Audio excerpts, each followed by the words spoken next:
Hello, everybody, and welcome to another episode of Beyond Loss, Loving Life with Karen Chaston.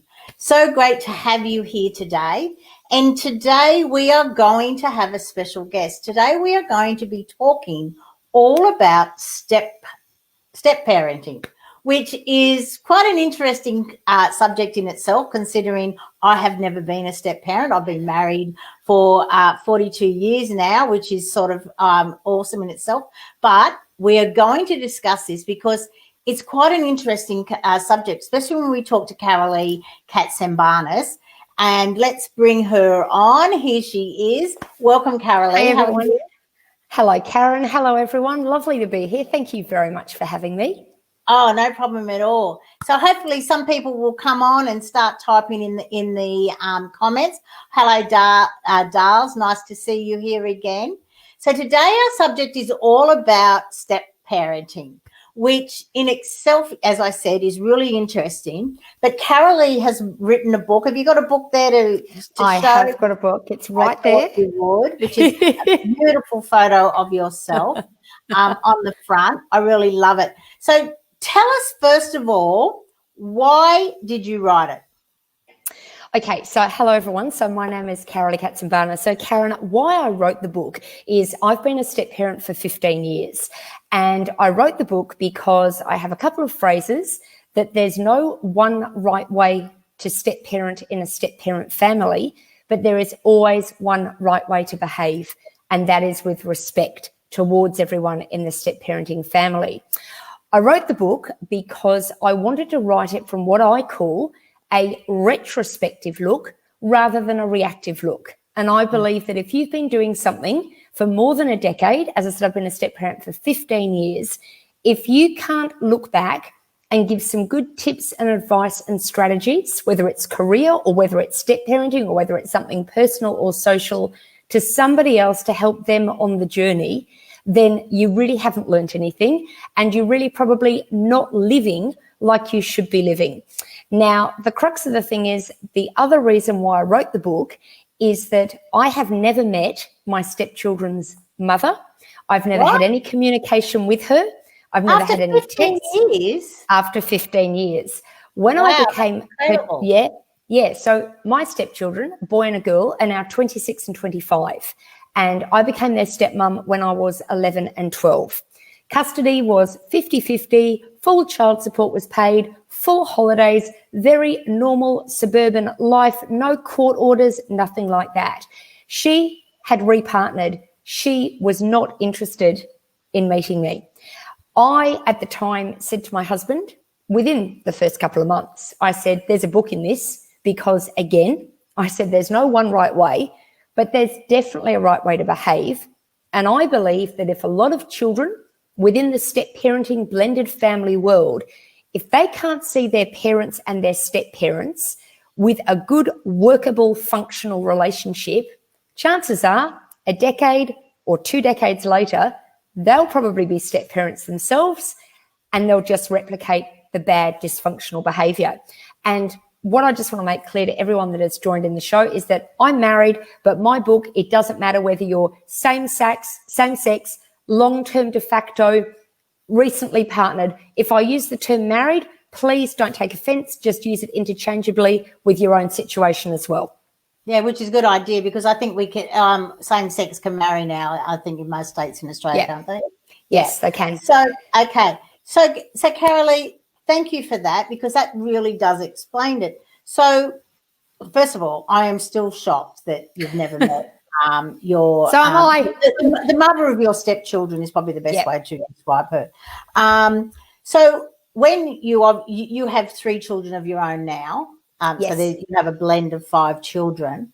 So you were obviously you were single, like you didn't have any children before you met your husband. You don't have any children from a past relationship. No. So coming in and being a stepmother, let's start from the beginning to children that you've never been a mother, and now you have 2 children who are, was it 8 and 11? 11 and 12. 11 and 12 when you came in. So how was that to start with? And not obviously being able to ask their mother how you would like to I guess, parent them. Yeah, well, look, I should also say I also wrote the book because when it did come to meet them, I actually went looking on the Australian market. Don't forget that the internet wasn't as flourishing as it is now with books. Yeah. And I went to look for a book that would just give me some tips, some strategies, some advice. I couldn't find that book. What I could find were a lot of books written by well-meaning experts with all the stats and statistics of divorces and separations and blended families. But there were no books with actual strategies and what to do. So I ended up watching Dr. Phil and Oprah. I looked at some of the chaotic things that we see in America that really aren't relevant to the Australian society.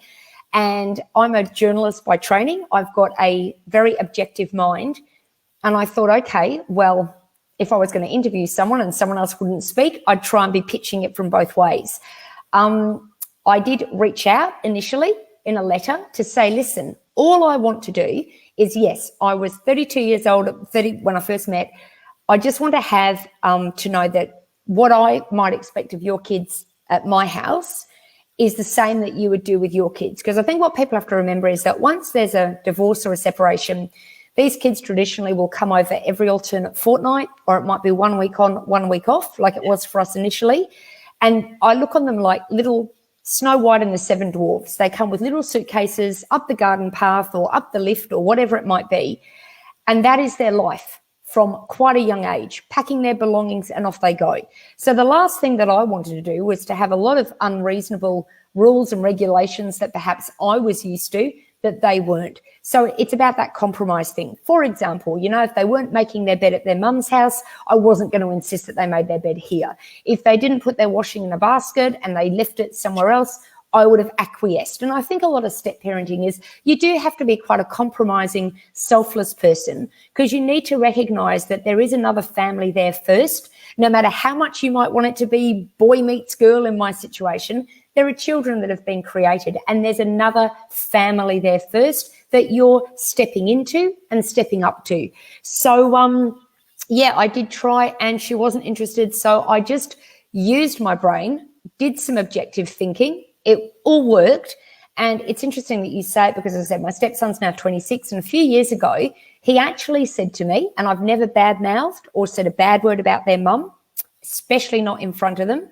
But my stepson made the comment and he said, "You've never badmouthed my mum or her family." And he said, "I know my mum has never met or spoken or had any contact with you at all." But he said, "Do you realise that that's actually a backhanded compliment from my mum?" And we were driving along at the time, and remember, he was 24. And I stopped and I was driving and I said, "Continue." And he said, "Yeah, because you know what? If you weren't doing the right thing by us, trust me, you would have heard from my mum." But my mum had confidence in my dad to have chosen the right partner. And I waited. Oh, that's and you've got to remember, I met him at 11. He's now 26. This is when he was 24. We stopped at the traffic lights. I turned to him and I said, "And that was the wrong thing that your mum did. That is the worst possible thing your mum ever did." And then I just regaled a few instances and he looked at me and I said, "Well, this is the first time that I'm mentioning this." I said, "Because I'm not an idiot, but how about X, Y, Z? If your mum had just in the beginning, all I wanted to do, I wanted to reassure her I didn't want to be your mum. I didn't want to take over the parenting role. I had no children of my own." And yet I said, "I've been told by most people that I acted far more maturely than someone that had already been a mum of an 11 and a 12-year-old. And then I said to him, "Can you imagine if your dad and I divorced with our 3 kids and he met somebody else? Do you not think that I would be wanting to meet his next partner to see what influence they were having?" And he looked at me and I said, "I'm sorry that I'm having to say this, but please, in your life, if you are ever in the situation of your dad or your mum, how your mum acted was completely wrong." And there was silence. That's great, Karalee. And there was a silence. That's great. Absolutely. Because you say that to an adult child. Absolutely. And you did it at the right time. But obviously this show is called Beyond Loss, Loving Life. And it's important for people to understand the loss that the whole family has had by her choosing not to be part of the family. And we're not saying she comes over for dinner or anything like that. Yeah. But at least to have a conversation about about how to raise your children together, and also to be civil when obviously the kids were picked up, dropped off, all those sort of things. But see, Because there are times that your husband may not have been able there to pick the children up. Well, see, this was another issue as well. The kids would be, like, for the first 2 or 3 years, my hubby would do all the driving to her house. She only lived a couple of kilometres away, and he'd drive them back. It was actually his son that said to his mum, there's a lot of parents at school who are divorced and they share the pickup. I remember the Sunday evenings or late afternoons at 4:45, and the kids had a mobile, and she would text them and she would park up the road, and my husband would then walk them out the front door, just check that it was there, and they would go up there. And I said to my husband, there's a book in this, and in my book I say to people, listen, you don't need to be best buddies with your partner's new partner because you're grieving for the loss of the life that you wish that you had with that person. And that's fine. But surely if someone knocks on your door, you can just say, hey, kids, your mum's here, or hey, kids, your dad's there. You don't need to go for coffees with them, but you need to realise that the most important thing in the step-parenting family should be these children, because they're seeing things through the prism of their eyes as a child rather than all this adult stuff. Now, it is interesting because I say in my book that if your husband has run off with his secretary or had an affair with someone at his firm, you have every right to hate him and to detest him and to never want to see him again. And you can punch your pillows and you can be furious. But your ex is your ex and will never be your children's ex. That's what your girlfriends are for, to have coffee with. If you're a bloke and your missus has run off with your best friend or whatever, you've got every right to be just as angry. Or if she's playing silly buggers about custody, you've got every right to be angry. But that's what your mates are for. Okay, I agree but disagree. You're allowed to be angry for a little while. Eventually, which is what I do, is help people to move beyond the loss. Because in every single loss event, there is a gift for you. And the gift comes when you actually do the deep dive into you and you actually start to take responsibility for the fact that there are two people in every relationship. Yes. And it's okay for us to go the blame game for a little while, but eventually, and people on this show may have heard me say, I love to break down words. And blame is a perfect word to break down, because first 2-3 letters are blah, and then you have me. So if you're in the blah, blah, blah, blah, blah, blah, blah of what has happened, you have totally forgotten about me as in you. So we are helping people to move beyond loss. So yes, you can be angry and you can be upset, but eventually it's about taking responsibility. Absolutely.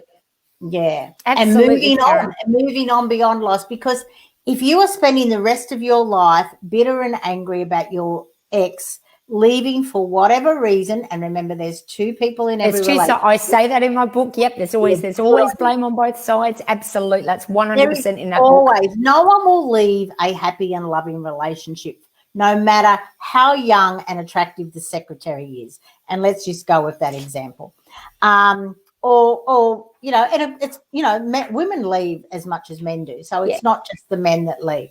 I've worked with quite a few men who are very upset over the fact that their husband has left and their kids have gone and they are lonely and all alone. And it's not what they desired. And, of course, we obviously work through the whole relationship. But I'd like you to share some of your other amazing tips that I am sure you have in the book, because we've got time. And everyone, but before we do that, let's have a look at the comments. So, hello, Dale. Because I can't see any. Yeah, I know. I don't understand why you can't see the comments. That's okay. That's all right. You can see private chat, can't you? I can. And up the top of private chat is comments. If you click on the comments, can you see it? That might be the thing, hey? Let me go to the simple bit. Does that work? Hey, yes, it does. Oh, hello, Dale. Hello, Jess. How are you? Yay. Okay, cool. Right, that works. It's just about a little bit of a click, click, click. Okay, so hi, Darls. Yes, you're in Sydney. Hi, Jess. You're in Flagstone, Queensland. So am I. Karalee is in Western Australia. Yes, locked behind the border.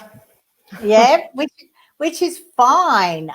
Okay, so everyone, if you want to just type in anything that you'd like to ask us about step parenting, how to move beyond loss, we're here for the next, I guess, 45 minutes. So, yeah, Karalee, let's start talking about some of the great tips that you have shared and some stories. I'm sure it's full of stories as well that you'd like to share. Obviously, don't name names, but we're happy. Look, in the book, I start with my journey. Of course, I was 32 years old, completely single, no kids from another relationship, no weird exes or anything like that. And the tips that I give is, as Karen has pointed out, just to realise that there are two people in a relationship, and when it breaks down, the book is to give a shout out to other step parents, but also to just remind the parents, whether they're the mums or the dads, and they're engaging in this bad mouthing, just to stop, because 90% of step parents, I'd like to say 99%, but we'll go with 90%. 90% of step parents just want to be there to make a positive influence on a young child's life. And the thing that I want to remind people is that, and I use this analogy when I give talks, is I say to people, if your best friend took your daughter or your son for an afternoon and kicked the footy or made muffins or did whatever, and, you had an appointment and 3 hours later they came back and they said, oh, look, we've made this with Karen or whatever, you'd go, oh, that's lovely. Yeah. Now, if a stepmom, who might happen to be a terrific cook and you might not be, finds a way to connect with perhaps your daughter or your son, makes some muffins or some cakes and says, hey, take it home, 9 times out of 10, the mum will go, don't want anything from that woman, and they'll just put it away, or they actually put it in a bin. Oh, what a shame. And what happens to that child is they're not aware of all these adult concepts as to what's happened with breakups. All they know is that there's an adult figure, their stepmom or their stepdad, or just say stepmom, talking from who's trying to connect with them. All right? The stepmom is not going to be taking them shopping and buying them things that they know that the mum can't afford, especially if child support's being paid because incomes are reduced. But they're trying to find a way to connect. They're treading on eggshells just to be mindful. But this kid now thinks, wow, there's this adult that's teaching me how to cook, that's doing something, whatever I've made, I can now take home to my mum's house. Yeah. You've got to be careful with your words as a parent, because you might be angry with that woman that is now having an input into your kids, but you're not looking at the bigger picture. Children cannot have enough people to love them in this world, and parenting is not a competition. It's not a competition. No step parent is trying to be Machiavellian and take over your role. What they're trying to do is that deep down, the step parent knows that you're probably bad-mouthing them at your house 10 days out of every 14. So they've got to find a way to bite their tongue. And trust me, we're all human as step parents. It's very difficult. They find something to connect with, but they know that the other parent has the power to completely destroy it. And what ends up happening is that other parent destroys a perfectly good relationship. All right? It should have nothing to do with it. The other thing is that, if there are other children. Before you go on to the other thing, Karalee, it's also the actions. Like, if you're doing things like that, like throwing things in the bin and disregarding a gift that has been given to you, you're actually showing your children how to disrespect people and how not to value everything. So it's not only about what you say, it's your actions. And everyone says, and I always remember the great advice, it's not what you say, it's what you do. Because those children will remember that. And in the long run, you're the one that's going to be coming off as the not so ideal, not so beautiful parent, because you're the one that's bad-mouthing them. You're the one that's throwing their things in the bin. So what sort of messages are you giving to your children? Well, that's also it. The other thing is, with our custody arrangement, we had a thing once where the kids had been on a school camp. They were coming to us on the Friday, on the Thursday night, and then they were going to go to their mums on the Sunday. And of course, you can imagine with a camp, whole heap of washing, whole heap of stuff, whole heap of things.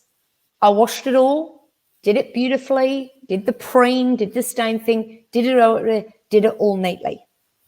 Within 6 minutes of my kids being dropped off by their dad to the mums, and I was in the car at the time, I never went out when I was in there. The tirade that came from this woman on the phone was just disgraceful. And all my hubby said is that Karalee is just trying to help you out. I can do my own washing. She's not going to do, and it went nuts. So in my book, I say the strongest thing that I did, and trust me, this was probably one of the most difficult things that I did because I'm a very giving person. I've always helped at charity, helped at soup kitchens, done all that stuff, all things, right? So we had sets of clothes. I mean, we never had that thing where, you know, clothes would disappear and never come back. But we had sets of pajamas and sets of things. So you've got to remember my stepkids are 11 and 12.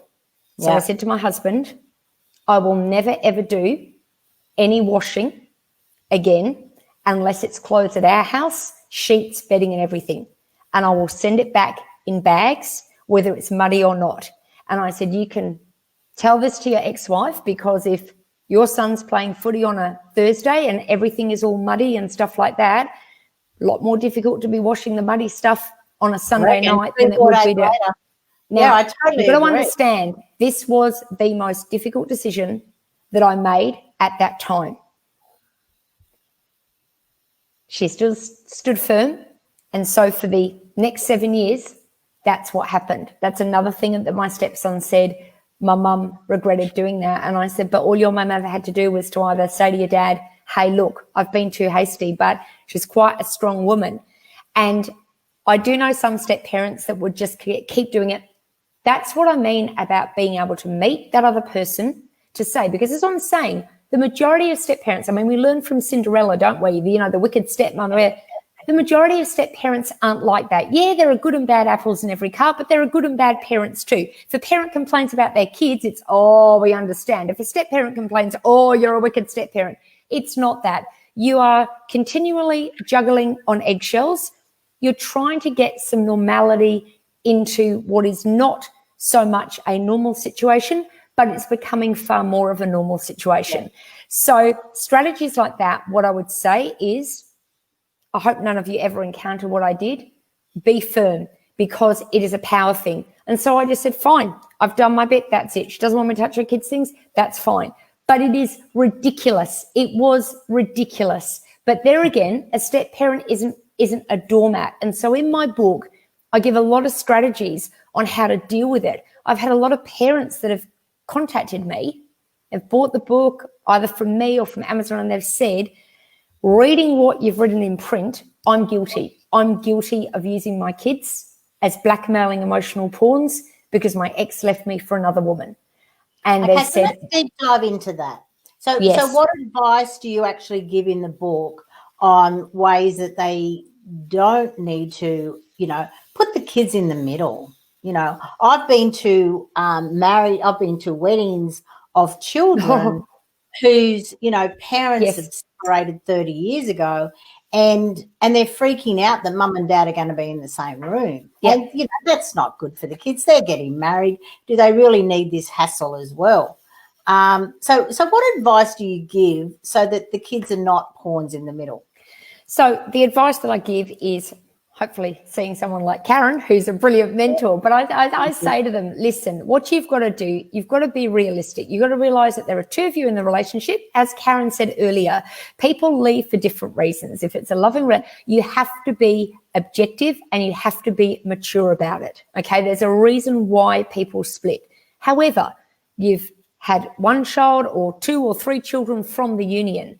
You have to think of those kids. However, you don't want to be making those kids self-entitled little princes or princesses, because a lot of people split and divorce. You want to make them functioning, kind, humble, good, working human beings, realizing that just because their parents are divorced or separated does not mean that they get a special get out of jail free card for the rest of their life. Otherwise, they'll be using that as an excuse right up until their 40s or their 50s. You need to reassure your kids. Mum and dad love you very much. It's just, it hasn't worked with us. And you need to just be gentle about it and look at things through their eyes. Because as I said, your ex will always be your ex, but will never be your children's ex. So you need to be careful. Don't badmouth them. Don't badmouth them. Bite your tongue. If a new baby is born, that baby will be related to your kids long after you leave this earth. And so you have to allow that. I mean, we had a thing when our son was born. My stepdaughter wasn't allowed to come to the hospital. She had actually had a school camp thing or whatever. She went 5 weeks. Her mum would not allow her to come. So, you know, that's something I don't need to live with. My stepson was able to come, but he was only able to come because my hubby went to pick up. All that is ridiculous. A baby has been born. The sooner you get over that your ex is having sex with someone else, the better that it will be, because it could be you down the track. I always amazed when people say, oh, I'll never have any more kids and I won't do that. You don't know what life has in store for you. But please remember that those kids are bonded. Now, some people will call them the half brother, the half sister. Some will just say they're brothers and sisters. There's no right or wrong way. It's whatever works for you. But there is a bond. There is a bond. I mean, when our kids were born, I'm an only child, so I just thought, I wonder what they're going to call them. My stepson originally said, oh, my half brother. And I said, oh, I don't quite like that term. I said, because you're half your mum and half your dad. But I don't sort of call you half a stepson. I said, I sort of think you're still brothers and sisters. And he went, you know, you're right. But he told me later on that his mum had said, they're half, da, da, da. And I think to myself, there we go again. Just be careful. The other thing is, you don't need to be doing a big baby basket with flowers and cards and balloons and give it to your child to go present. No one is expecting you to skip around doing cartwheels, but be mindful. Be aware. The odds are most parents, you know, if you've been a parent for many years, you know what it's like when you first have a baby. And yes, you might have a tinge of jealousy and think, oh, I wanted to have another child, but it hasn't happened. But just be mindful. Be mindful about what you can do. You know, don't send your kids over with the flu or the cold the day that the baby comes home from hospital just because it's the custody weekend. No, it's all in my book. Don't do it with a malicious Machiavellian way. Maybe suggest, listen, she's a new mum. Maybe we just miss this custody weekend and you make it up later in the year. Give a little bit of breathing space. Any of us that have been there to give birth, it's not all roses and skittles for those first few weeks. And if you have to cope with stepkids coming over the day that you come home from hospital and they're screaming with a cold and a flu, what happens to your maternal instinct? You're not going to be too happy, are you? And it's also about remembering, you know, to treat people the way that you'd like Absolutely. to. Absolutely. No one Absolutely. would like that. No one would. It happened to me. It happened to me. As I said, it's all in the book and it's just about being mindful. I mean, once you've had babies, you know that a true friend, if you've had a baby, won't go and visit you at the hospital. We'll send a card, we'll ring you. Maybe you'll visit them a few weeks later. Yeah, of course.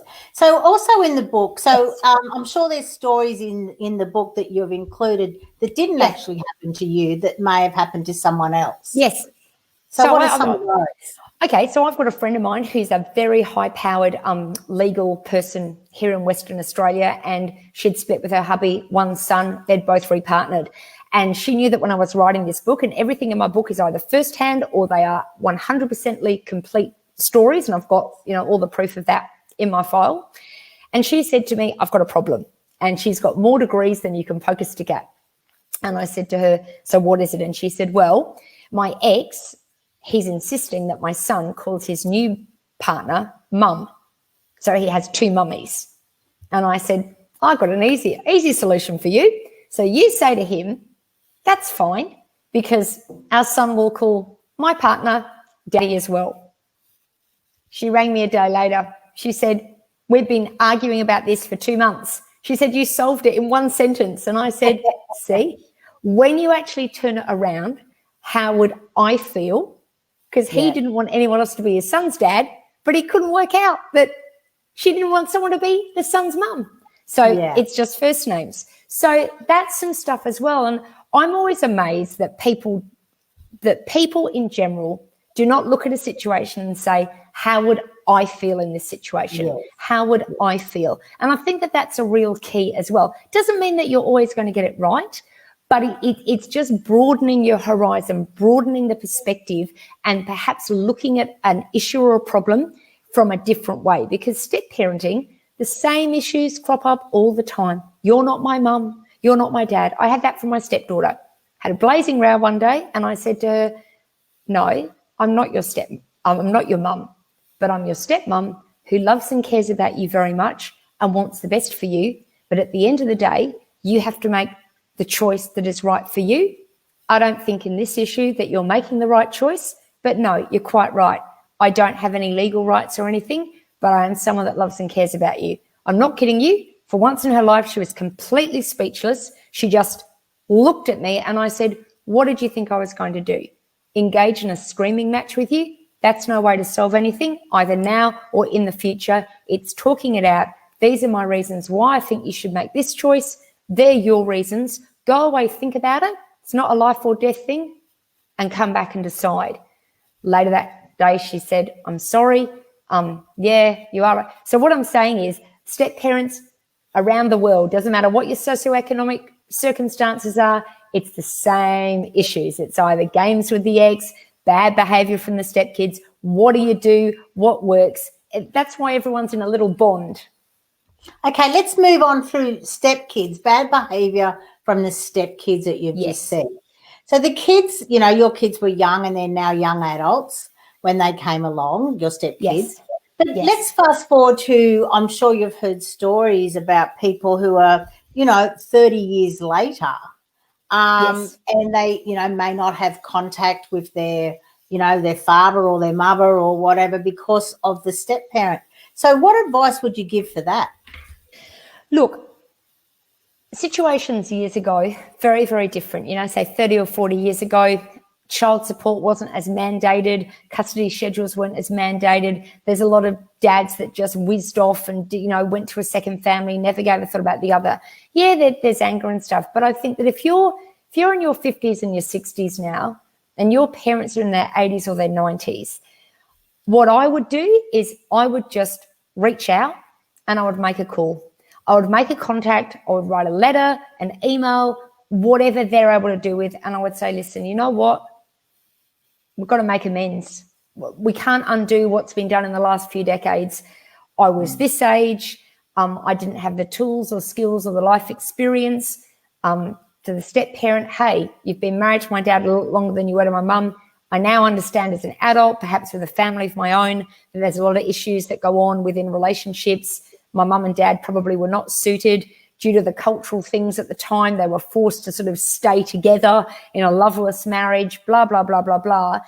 I would always make amends because at the end of the day, unless you've had a completely wicked experience with any step parent, and if you have that, well, then you don't owe them anything. I think you just got to also think to yourself, perhaps how difficult it was for that step parent at that time. Because as we know now, even when you talk about mental health and stuff, 40 years ago, mental health was suck it up, princess, get on with it. There was nothing given. It was like a stigma. There was an elephant in the room, exactly the same with step parenting. And I just think that, you know, as an adult, deep down, I like to think most of us know the right thing to do.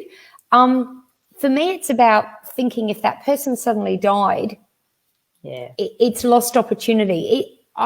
Everyone's situation is different, but it's also realizing that, you know, your dad, I've had a lot of friends whose dads remarried within a year of their mums dying. Yep. And in the last few years, I've actually said, do you actually realize why your dad did that?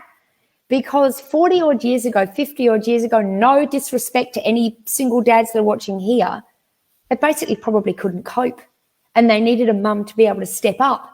I mean, we all say that dads and men do more around the house nowadays. We'd all probably disagree with that.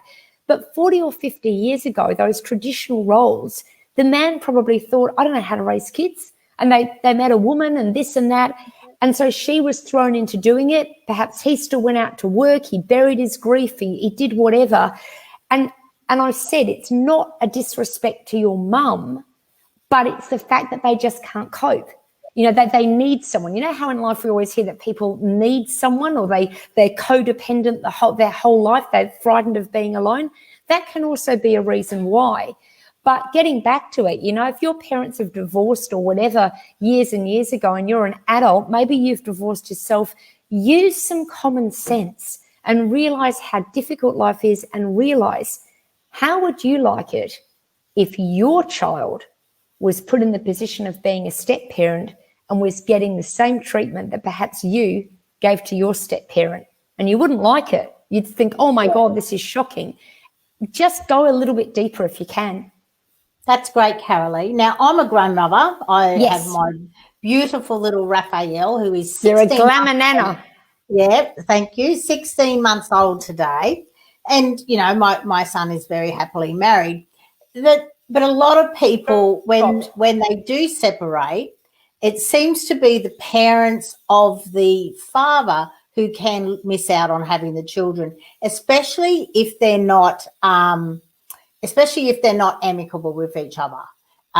So from your situation, and I guess because you've never met the family and the kids were quite easily spent time between the two, so they got to see both sets of grandparents. But you, as a stepmother, are the children close to your parents? Yeah, so I've got, Karen, I'll just say that there was a little bit of a glitch thing in the thing. Oh, so I only just got that Raphael's 16 months today and that your son is happily married, but I'm guessing there was a little bit in the middle. Okay. So I'll say it again, just so it's in case it's been missed altogether. So sometimes when the parents separate, the grandparents seem to miss out on times with the children. And I was wondering, but you, in your situation, your personal situation, you had custody 50-50, so the grandparents would have obviously seen the children as well. But you, as a stepmother, do your parents, are they step grandparents? Are they seen as that? Well, no. So my mum's 86. She had me late in life. My dad died 20 years ago. I actually have a chapter in my book, especially for grandparents in this situation, and a reminder for all step parents that as a step parent, if you go into your step parenting relationship with a Machiavellian agenda, such as trying to stop the relationship between the grandparents and their kids, well, then you need to be thrown out and you need to have it exposed. Absolutely. Grandparents play such a vital role. What I say to grandparents is that if it is your son or your daughter who are divorcing, what happens is your primal thing, like a mother lion, you might have hated your let's just say you've got a son. You might have hated the wife. Oh, she's had an affair on you. I never liked her. You've really got to button it because unfortunately that ex-daughter-in-law holds the key to your relationship with your grandkids. No matter what you think, you do not want to be going through the courts trying to get access. Bite your tongue, bite your tongue, bite your tongue. If your ex-daughter-in-law has had an affair on your son, of course you're going to be furious and say, oh my goodness, bite your tongue. Gentle, gentle. She'll be going through a lot of issues of her own. You do not want a situation where her parents get to see your grandkids all the time and you don't. But if you start meddling, being Machiavellian, trying to do extra thing or saying to your son, she was never good enough for you, it's not going to achieve anything. Keep your eye on the main game, and the main game is seeing those grandparents. What I would do, but I'm a talker, a lot of people aren't. If you've had up until then a good relationship, ring and say, listen, we really, Bob and I are really sad that, you and our son Harry are getting divorced, getting separated. We're really sad, but look, these things do happen in life. We still will respect you as our ex-daughter-in-law and the mother of our grandchildren. We really would still like to have contact.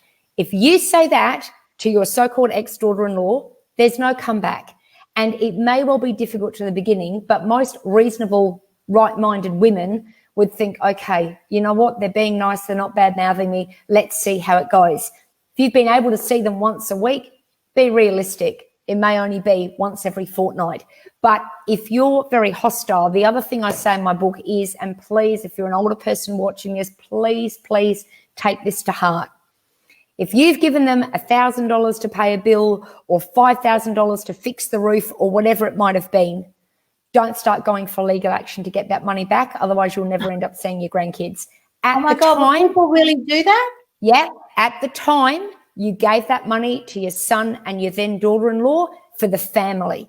Okay, yes, now they're split. You probably will think, oh my gosh, I wish I'd never paid the mobile phone bill and she shouldn't have spent so much money on nail refills or Botox. That money, you know what? You have to just kiss that money goodbye because you were willing to do it. If you start saying, we want to be repaid for that money, you've got to think to yourself, that basic primal human thing, your ex-daughter-in-law is going to say, fine, well, you'll never see your grandkids. Is it worth it? Is it worth it at the end of the day? And it's a big chapter in my book. It's dealt with a lot of older people. It's not worth it. All right. Yes, you financially helped them out, but you did it at the time when they were in a union with your son, or vice versa, in a union with your daughter. You just have to leave it. You know, don't be silly from now on in. Let me be very clear about this. Once they split or divorce, don't be held to blackmail with your ex-daughter-in-law saying, if you don't give me $1,000 to fix my car, don't do that. But money you might have given in the past when they were in a union as a family, just kiss it goodbye. Focus on trying to keep that relationship with your grandchildren as well. That's all I can say. We like to think that grandparents have a lot more, mature advice, but also those days of, 50-year marriages and stuff, they're not as common nowadays. It's very difficult for older people, because at the end of the day, older people know that they're going to die. They just want their kids to be happy. They want their kids to be happy. I also put in my book that, if you suddenly meet someone with 3 kids and you've got 3 kids and you're all excited, if your parents are not as excited, use what's up here. They're not that excited because you might be in love and the hormones are going and it's the first thing in a relationship. They're thinking ahead, thinking, hang on a second, there are 3 kids here, 3 kids there. Is this going to last? Is this going to be a complete mess? So they might not be as happy as they were when you first met your partner. And you've got to use your common sense with this. Think of yourself. How would I feel if my kid had 3 kids and suddenly met someone with 3 other kids? I'd be thinking, oh my God, this could be a complete disaster.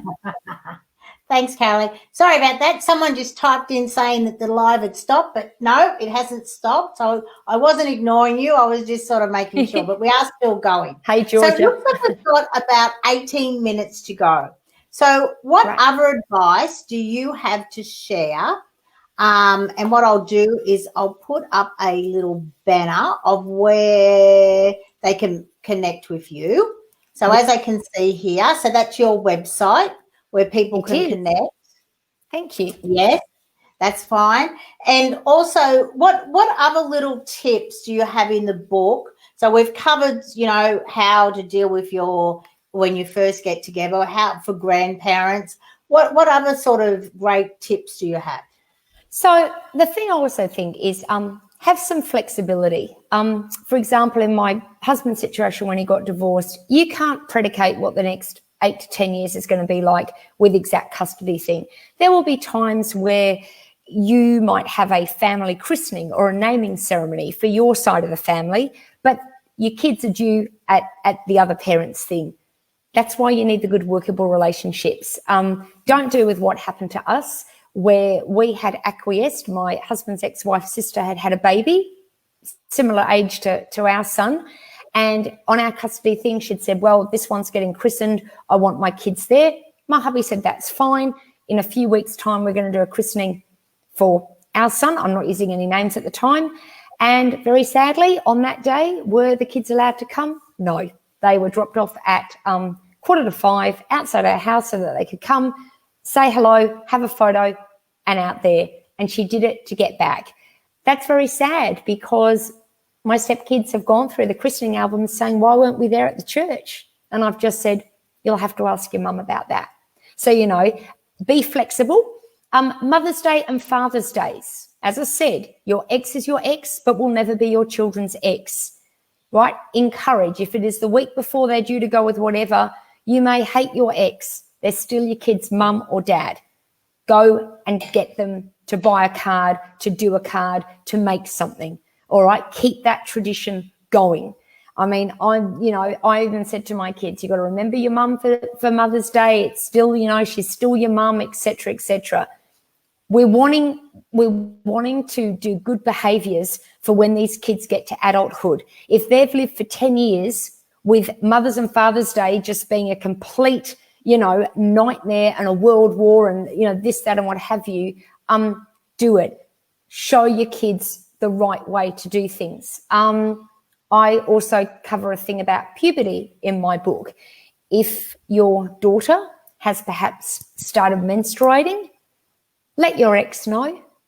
Don't just presume that if he's with his new partner, who's a woman, that there are sanitary pads or tampons or this, that, or what have you. Things can't be that bad that you can't at least email, text, or ring your ex and say, our daughter has started her period. Could you please make sure that there is some stuff under the bathroom cupboard at your house? I'll send her with stuff all the time. Don't make a big deal about it. And could you perhaps let her stepmom know? Don't let it go on for like 6 months. That happened at our house. And don't let it get to a situation that if you haven't done that, if the grandmother and the aunt end up giving your daughter the chat, don't start screaming and shouting when you haven't been the one to actually be proactive. We went for 6 months in our house and we had a plumber come round every month to say, must be tree roots doing this. They got the grinding machine. One day, the plumber came and said, I need to show you something. You can imagine what was in the drain. Yeah. So what then happened was, what had They happened? weren't pads, were they? We'd never been told. And I just said to my hubby, this is years ago, I said, this is going in my book. For goodness sake, why can't your ex-wife just have let you know? How does she know that I haven't had a hysterectomy or I use tampons instead of pads? We're not going to do a big thing. And so, when I said it was my hubby's mum, grandma, and his sister that gave the talk because she was getting it on our weekend and she might have been told by her mum, don't say anything. I mean, it's an embarrassing thing. I mean, you've got to remember whether you're a dad watching this or not, girls get embarrassed about telling a male figure that they've got their you-know-what or whatever. But I said to my hubby, young teenagers, when they're 11 or 12, and so I picked an appropriate moment and I just said to my stepdaughter, listen, I know that you're going through some stuff, and I just took her into the bathroom and I said, these are always here for you. No matter what happens, if you forget them in your bag, or because how do you know at that age you don't know whether to pack? I said, they'll always be there, but please don't put them down the toilet. You just do it up and put it in the bin, or if you run out or whatever, let me know. And that was it. And again, I thought to myself, this is just ridiculous. This is ridiculous. This should be a mum being proactive. We're not in that age of, 80 years ago. So what other advice? We've done that. So what other great stuff? Other advice, discipline. As a step parent, what do? You're damned if you do, you're damned if you don't. Pretty early on, I said to my hubby, the discipline is in your court. If there's I was very lucky. My stepkids were very well behaved, but I said, apart from the niggly teenage stuff, but have a good working relationship with that. I mean, if you're at home the majority of the time, if your partner is working away or something, you have to do it. But make sure you're on the same page and make sure the kids know that as well. Make sure their dad or their mum says, listen, if I'm away, so-and-so is in charge. They're your stepmom or your stepdad. I expect you to behave like you've been brought up. You need to respect them because they're respecting you. I think a lot of issues come where a lot of parents think that the step parent is actually criticizing how they're bringing up their kids. They're not. The step parent is just trying to get some information to say, what do I actually do here? I'm not going to let bad behavior go by because that's not helping them to develop into a fully functioning adult, is it? And that's so true. I can remember years ago, I had the pleasure of actually sharing the stage with Jamie Lee Curtis.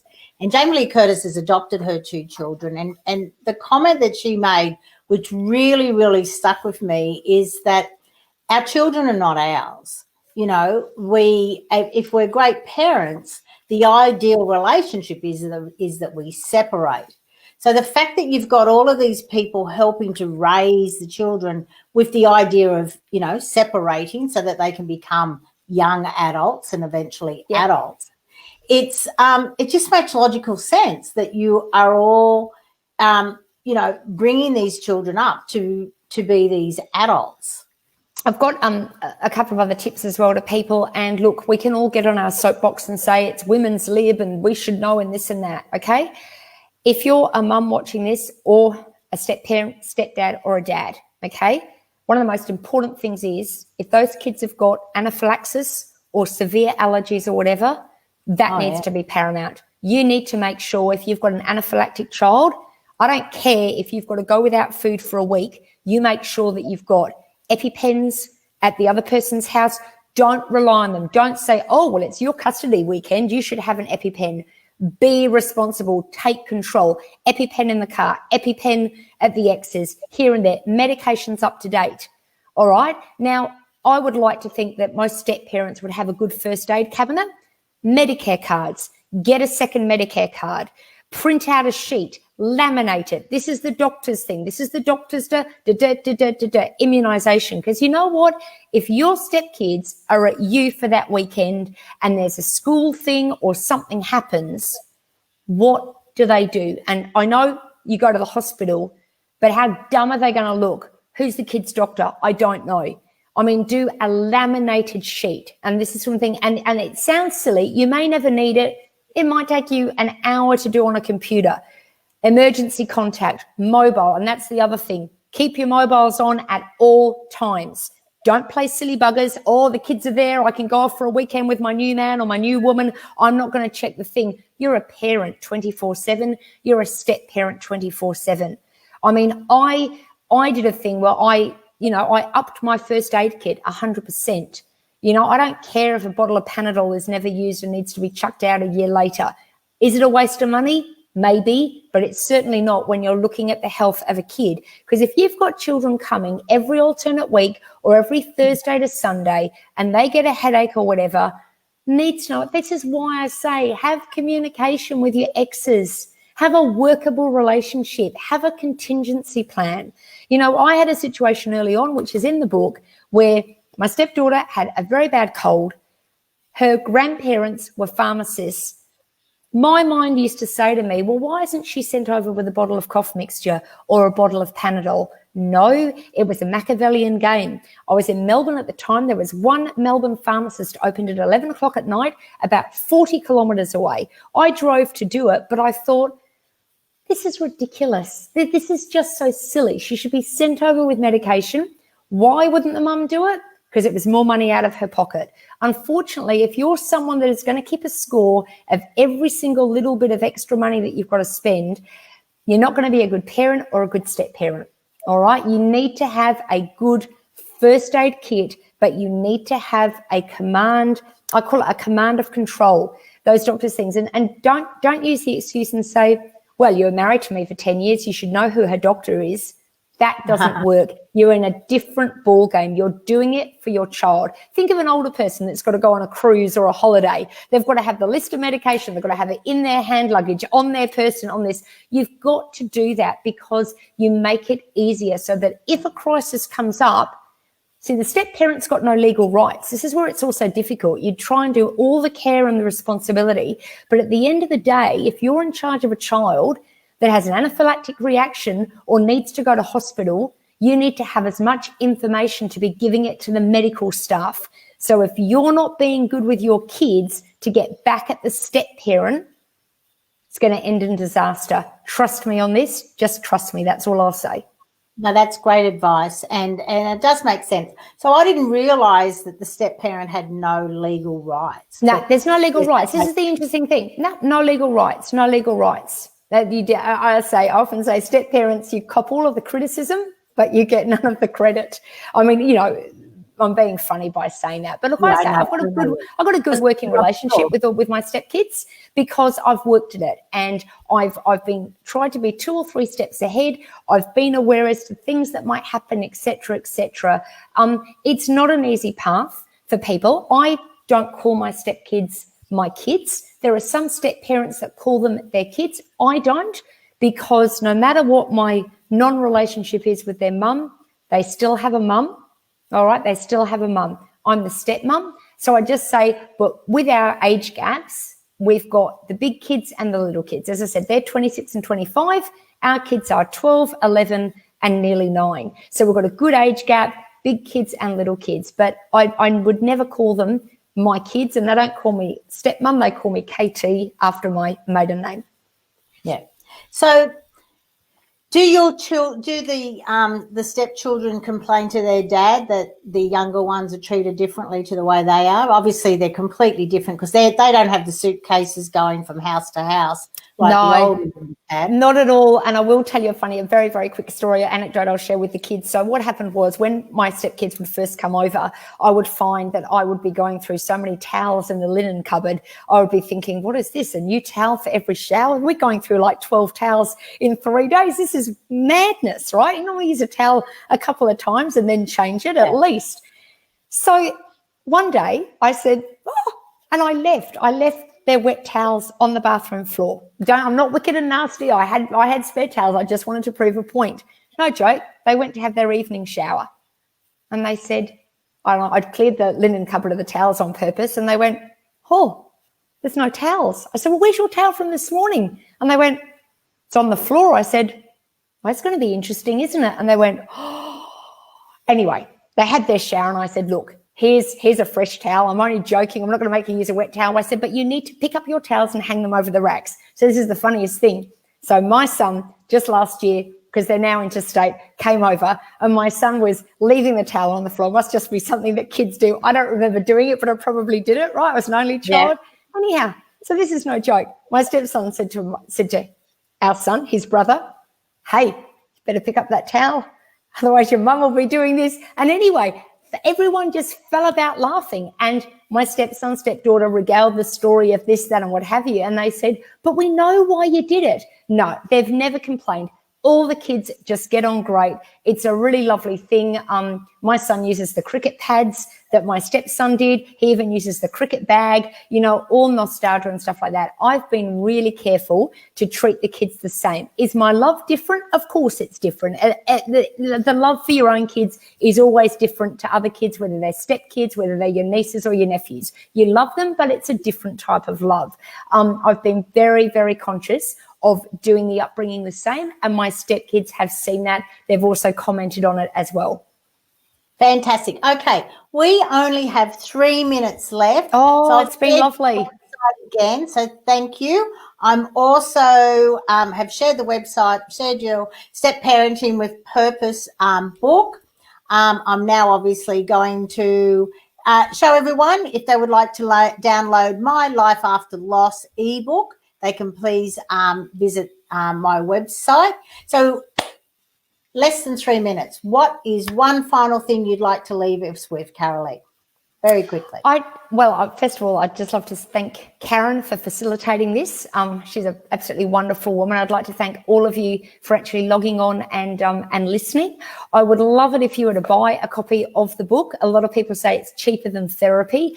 It was launched 2 days before the COVID shutdown hit the world. So that was already scheduled 18 months ago. So it went to number 1 on Amazon in the Step Parenting Blended Families category. The pleasure that I've got is the lovely correspondence I've had from people saying, thank you, we don't feel alone. I had an email from somebody that had been a step parent for 30 years and they said, wow, so I am going through what everyone is actually going through. I'd just like to get people that are either separating, divorcing, or meeting someone with kids to consider buying the book and getting a perspective.